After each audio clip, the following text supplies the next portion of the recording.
আসসালামু আলাইকুম। আমরা মানুষ এমন একটি জাতি যারা কিনা শুকরিয়া আদায় করতে জানি না, আবার না খেয়ে থাকি, ফেলে বরবাদ করি বেশি।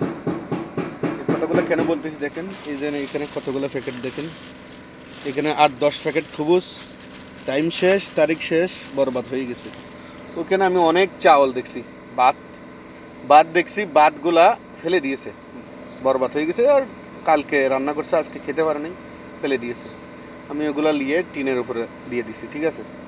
আমার কথা হলে এতগুলা খানা বরবাদ করে কোনো লাভ আছে? ডাস্টবিনে না ফেলে তোমরা কোনো একটি গাছের গোড়ায়, কোনো একটি জায়গাতে যেখানে পাখিরা খেতে পারে, ওই জায়গাতে যদি দিয়ে দিতে পারে, তাহলে পাখিগুলা খেতে পারলে আপনাদেরকে দোয়া করবে।